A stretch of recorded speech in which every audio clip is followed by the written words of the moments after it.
So I want to introduce today's speaker, and it's Milton Steinberg. He joined us last week as a participant, and we're glad to have him here this week with his wisdom about why we need immigrants.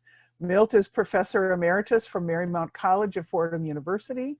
He has a PhD in neuropsychology. He has taught neuroscience, statistics, experimental psychology, and computer courses.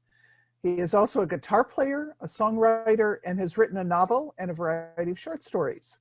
He sings with the Westchester Chordsmen, a barbershop harmony chorus. So Milt, I'm about to stop sharing my screen and let you share yours. Let's see. Okay. I think Milt can just start sharing, yeah. There we go. Okay, can you hear me? Yes. Yes. Oh, all right, okay. Well, welcome to my home, and welcome from the Ethical Society of Northern Westchester. I'll share my screen and let's get right to it.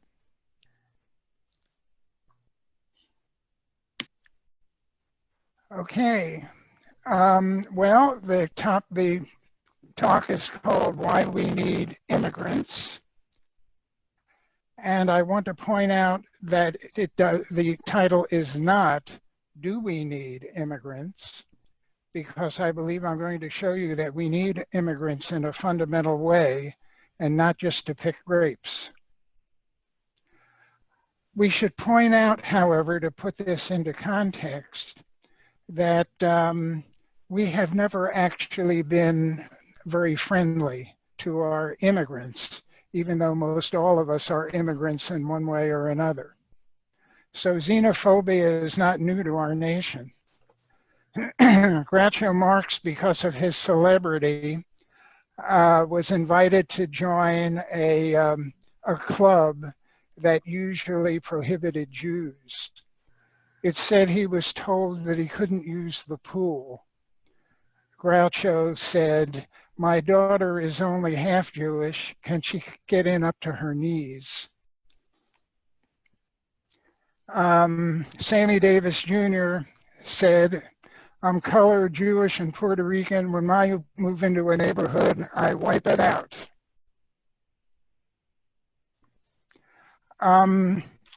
There has been a lot of prejudice against our Italian immigrants.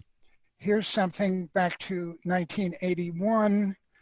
9 Italians were tried and found not guilty of murder in New Orleans, but the fact that they were found not guilty wasn't good enough for the mob. The mob hauled them out from the jail and lynched them. Here's what the New York Times had to say. "These sneaking and cowardly Sicilians, the descendants of bandits and assassins, our own rattlesnakes, are as good citizens as they. Lynch law was the only course open to the people of New Orleans." Now, the guy who started the riot, John Parker, became the mayor of New Orleans. Here's what he had to say about the Italians. "Just a little worse than the Negro, being, if anything, filthier in their habits, lawless and treacherous." A ploy that's often used is to compare the people you want to denigrate with other people that you feel are already denigrated. We'll see more of that. The know-nothings were anti-Catholic and anti-immigrant. They wanted to return America to the America they once knew, a land of temperance, liberty, and Protestantism. Any of this sound vaguely familiar, like Make America Great Again? They were buoyed by the war cry, "Americans must rule America." Sound a little bit like America First? They deported nearly 300 poor Irish back to Liverpool because they were a drain on the public treasury. And they also launched programs against German and Irish Catholics, something called Bloody Monday. Here is a representation by the famous cartoonist Thomas Nast of what he thought of the American Irish. This little sign here says something like Irish American dynamite skunk. And here's Thomas Nast's idea of the Irish at play. And here you see the Irish being compared to the black. The Irish were not considered to be white, just another way of denigrating them. So do we need to say more about how people have been discriminated against, immigrants have been discriminated against? And it's important to realize that what's going on in our country now is really not new. It is a long tradition. So let's ask a peculiar question. Is the fear of immigrants in any way rational? Is it possibly natural? Let's think about that for a minute.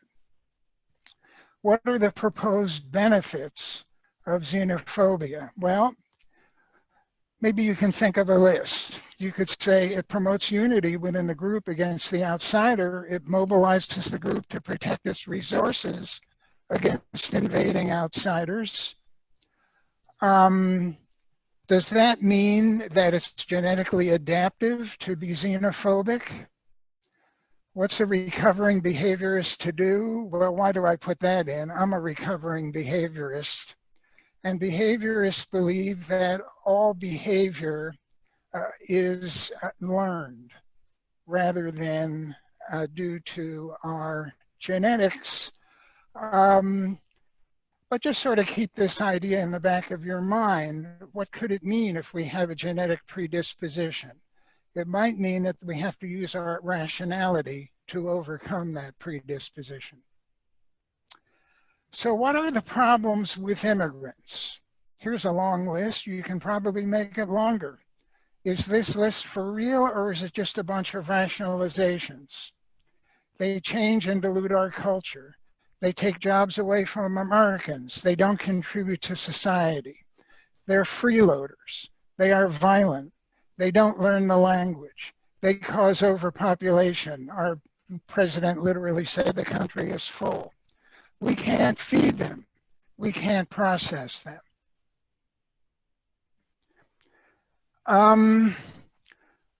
We'll get back shortly to this rather interesting list and consider whether each of these things are for real or just rationalizations. But let's plunge into something that sounds a little bit different. Is there a relationship between population size and economic prosperity?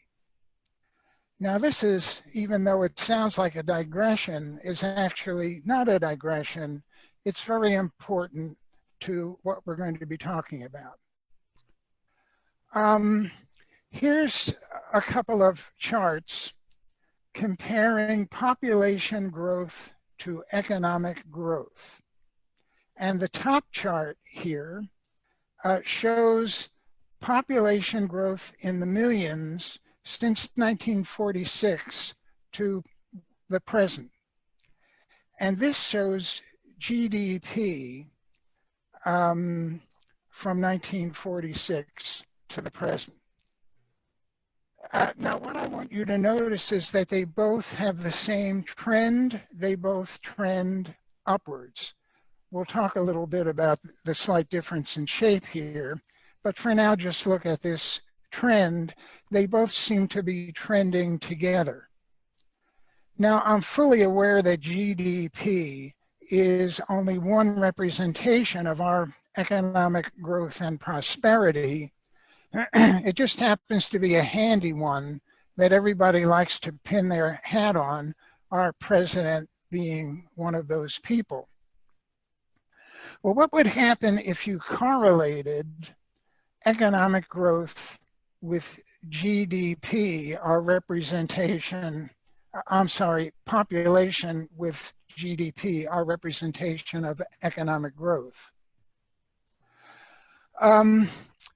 The lowest possible correlation is 0, which means there's no relationship between the two. The highest possible correlation is 1, which means there's a complete correlation between the two. If we correlate these two events, we find a correlation of 0.94. 0.94 is a very high correlation. In fact, for social studies, for social problems, it's almost unheard of. There is a little bit of a problem here, and that this curve has a kind of a curve to it, and this is pretty straight. And strictly speaking, you're not supposed to correlate things that are straight with things that are curved. There's a way of sort of straightening this out. You take the log of it, you come up with more or less of a straight line. What do you get when you correlate? You get an even higher correlation, a ridiculous 0.99. What's all this about? Well, this is to say that literally the population size has an effect on our prosperity. Now, why should this be? Well, if you look at this chart, you see that the largest proportion of our GDP is due to personal consumption. It's due to spending from people like us. So here you have 69%, almost 70% of our GDP, which you see here in this color, is due to personal spending. So if the population is larger, we expect to find more personal spending. But somebody might say, well, this is maybe true for the United States. Is it true for other nations? Is it in particular true for nations that are poor and are overpopulated? So I looked into that and made this chart. Here's Bangladesh at the top, a poor and very overpopulated nation. And the correlation is 0.80, which is considered to be a very good correlation. India, a little bit richer, but also really overpopulated, now 1.3 billion of them. And that also has a high correlation between the GDP and population. In fact, just about all of these have a very high population between GDP and population. What about China? The most populous nation in the world, although India is going to take them over soon. Population of 0.65. Well, first of all, 0.65 is a good correlation in social science. But there's something else that happened here. And that is, if you looked at China's curve, it would look like a hockey stick. In other words, there was such a dramatic increase that it made the correlation look smaller than it really was. Now let's look at something else interesting here. The United States fertility rate, the number of children per woman, is 1.776. That's less than replacement rate, which is about 2.1. Why 2.1? Well, some infants die. So what are we to make of this? If we were to continue as we are, our population would begin to diminish. The population of Japan is already diminishing, and that's having an effect on their economy. Our population keeps increasing in spite of the fact that our fertility rate is low. How can we explain our population continuing to increase? Well, presumably it's because of immigration.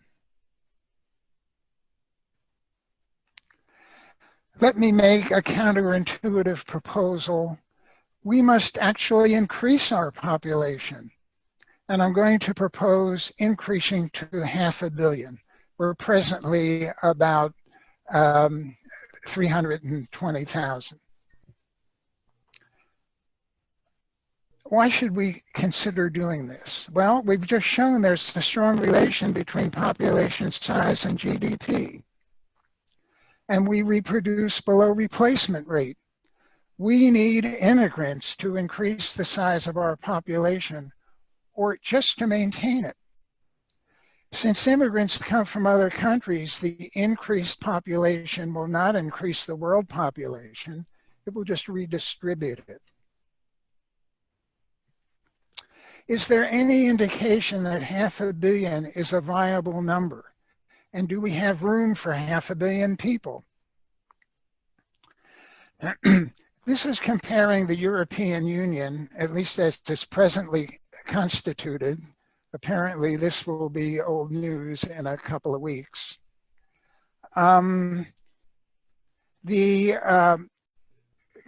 European Union with the lower 48 states, and I'll give you reasons for only using the continental United States or the lower 48. The land area for the lower 48 is about twice the size of the land area of the European Union. But let's look at the population. The population in the United States is about 330 million, but here we have 500 million people, 512, more than 500 million.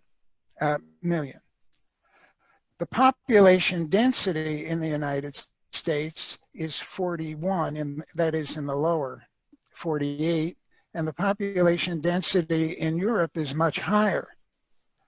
But if you look at how Europe is doing, or was doing when I made this chart, their GDP is doing very well. Europe was doing very well. What would happen if we augmented our population to 500 million? Our population density would only be 62, well below the population density of Europe. And now, let's have a look at the population densities of some of the other nations in the world.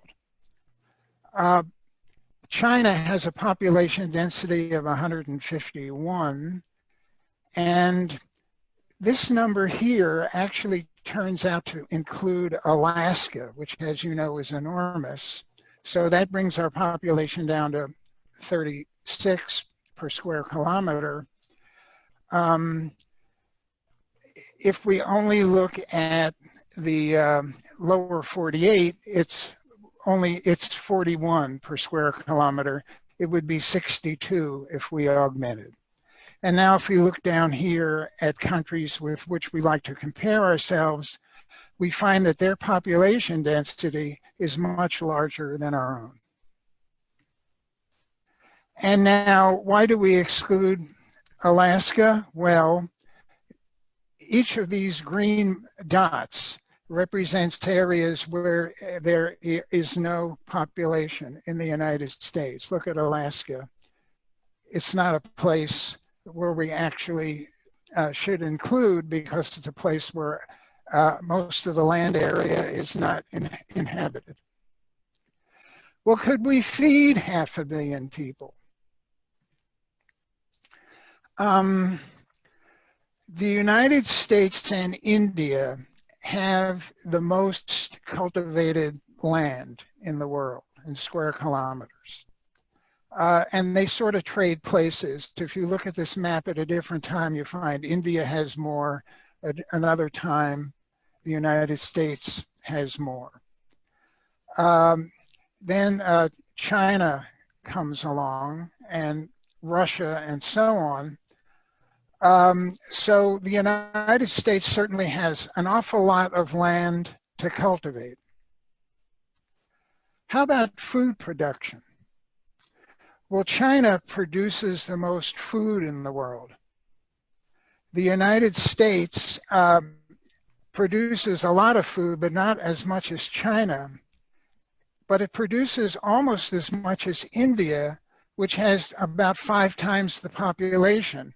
And it produces as much as Europe, actually a little more than Europe, which has 500 million people. Here's another way of looking at this.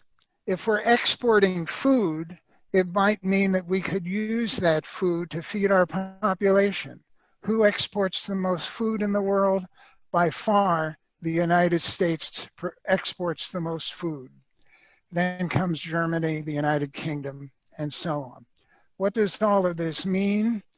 It means that we have the capacity to feed 500 million people. And this shows us the land actually used for agriculture in the United States, according to Bloomberg. And this shows us not where this land is, but sort of condensed the amount of land that's actually used for producing food in the United States. And this is another one that shows something of interest. A very large part of our land is used for animals and animal food, livestock and livestock food. And only this little part represents the food that we eat, and here's exports. There's one interesting thing here. If we were to look at the 100 largest landowning families, they own more land than the state of Florida. So what are the benefits of a larger population? Well, you have more consumers to buy more and create more jobs. You have a larger pool from which to draw talented people. If there are more people, there are more entrepreneurs, there are more scientists, there are more engineers. Just to give you an example, China right now is graduating many, many more engineers than we are in the United States. If you're going to invent things, if you're going to build things, improve things, you need more engineers. More population, a larger effect on the world economy. Why does everybody want to deal with China? Because they have such a large population, among other things. And you have a larger pool of contributors to Social Security. Some people have said that we literally need immigrants to bolster our Social Security. Let's take a look at another interesting problem. Are immigrants rapists, murderers, and drug dealers? These charts are a little hard to understand, but let me help you out because I think you'll find it's useful. This shows increase and decrease in crime with undocumented immigrants. Now, remember, this is talking about not documented immigrants, but undocumented immigrants. And if you listen to our president and other people, undocumented immigrants are violent criminals. Now, how could we demonstrate that these undocumented immigrants were violent criminals? Well, here's one way to do it. We could look at metropolitan areas, which each of these dots represents. So New York might be here, and Philadelphia might be here, and so on and so on. Each of these dots represents 100,000 people. Each dot represents a metropolitan area. Now, let's look at this line here. Everything to the right of this line represents more undocumented immigrants. In other words, in these metropolitan areas, there were more undocumented immigrants between 2007 and 2016. And in these metropolitan areas, there were less documented immigrants. Now this line here at the 0, this line represents violent crime. And dots that are above this line represent more violent crimes in these metropolitan areas between 207 and 216. Below this line represents less violent crimes between 207 and 216 in these metropolitan areas. So here's what all these dots look like. And now this is the regression line, the best fit line that is supposed to characterize all these dots. This is the line that's mathematically as close to all of these dots as possible. Notice that this line slants down. If this line were to slant up, it would mean that areas that had more immigrants had more violent crime. Since this line slants down, it suggests that areas that had more immigrants had less violent crime. But this line is so close to the 0 line that it's not statistically significant. But what does it say? It says at least undocumented immigrants did not exhibit more violent crime when they were introduced into these areas. Now, how about property crime? In other words, this is not killing and maiming people, this is robbing people's houses, let's say. Well, we have the same deal here. Here we have more immigrants, here we have less. Here we have more property crime, here we have less. Look at the best fit straight line, the trend line. It is significantly slanted down as compared to the 0 line.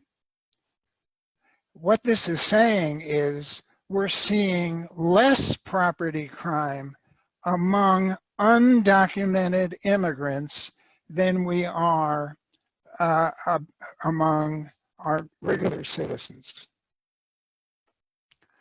Here's what the New York Times had to say about this. In an analysis by Governing Magazine, metropolitan areas with more undocumented immigrants had similar rates of violent crime and significantly lower rates of property crime. Here's what the CATO Institute had to say. There was a study that they cited in Texas in 2015. You may intuit why Texas was selected for this study, for among other reasons being a border state.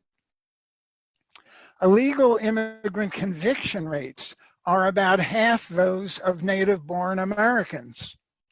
The illegal immigrant conviction rates for homicide, larceny, and sex crimes were also below those of Native Americans.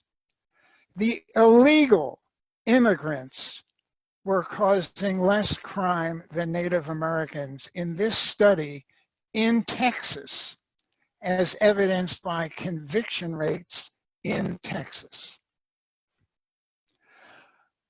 But let's move on. Do immigrants take jobs from Americans? According to the Brookings Institute, many of the jobs occupied by undocumented immigrants are physically demanding jobs that Americans do not want. There's various arguments about this. One argument is, well, if you raise the salary, more Americans would take the jobs, but there's other evidence that seems to indicate that's not the case. The Brookings Institute further says, current immigration levels are increasingly vital to the growth of much of America. the Brookings Institute says, if the current administration, this is 2017, wants to create jobs and make America great again, it should consider enlisting more immigrants. The ACLU says, contrary to popular belief, immigrants do not take jobs away from American workers. Instead, they create new jobs by forming new businesses, spending their incomes on American goods and services, paying taxes, and raising the productivity of US businesses. Immigrants are good for the economy, not the other way around.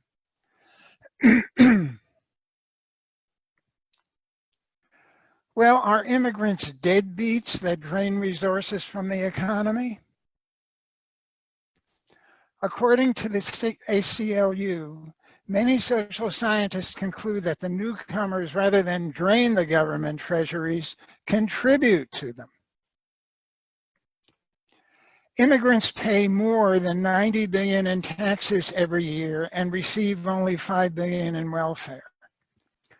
Without their contributions to the public treasury, the economy would suffer enormous losses. Again, the ACLU. Among prominent economists, 4 out of 5 said that immigrants had a favorable effect on the economy. PBS NewsHour. According to the National Academy of Sciences, immigration has an overall positive effect on the US.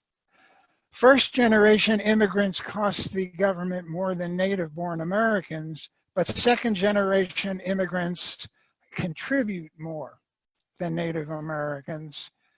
All other native-born Americans, including third-generation immigrants, actually contribute less. According to Institute on Taxation and Economic Policy, undocumented immigrants pay $11.6 billion in taxes. That's undocumented immigrants. All immigrants actually pay more, as we'll see. Supposed immigrant facts, Time magazine, this in 2008. 14% of the population started 25% of new businesses. About 70% of Silicon Valley tech workers were immigrants or children of immigrants. Every immigrant tech worker creates 5 jobs, according to Bill Gates. 43% of the 2017 Fortune 500 companies were founded by immigrants or their children. Young immigrants needed to contribute to Social Security. Undocumented immigrants paid $13 billion in payroll taxes in 2010 and received $1 billion in benefits and Social Security. Do immigrants learn English? And just to make a long story short, the studies say yes, they do. And of course, we know that from our experience. Can we process so many immigrants and asylum seekers? Our president has said that they're overwhelming the border and we can't process them. Well, let's look at this. Here's persons obtaining lawful permanent resident status according to Homeland Security. Now, this is just sort of an indication of immigrants. In other words, in order to obtain lawful permanent resident status, they had to come in as immigrants. So what happened in 1990? In 1990, there were 1,800,000 people who obtained permanent lawful resident status, which means that they had to come into the country somewhere close to this. In other words, there had to be a large influx of people, almost 2 million of them, that came into the country in 1990. And our president was basically saying, why, if something like 2 million people came to the border, we'd be overwhelmed. Did any of you ever hear about the almost 2 million people who came in around 1990? Did it seem to upset the economy? Did it seem to cause any particular problems in the nation? Most of us never even heard of this. Hi, Milt. It's Liz. Sorry to Yes. interrupt. We are actually over time, unfortunately, and that's a lot of it's our fault for the beginning parts taking a while. So you're reading my mind to head to the conclusions. Thank you so much. Yeah, very briefly, please. Well, you can read the conclusions for yourself. They don't do all of these things, but there is something they do, and that is immigrants do change our culture. So the question is, do they dilute our culture or enrich it? And I'll just end with this statement.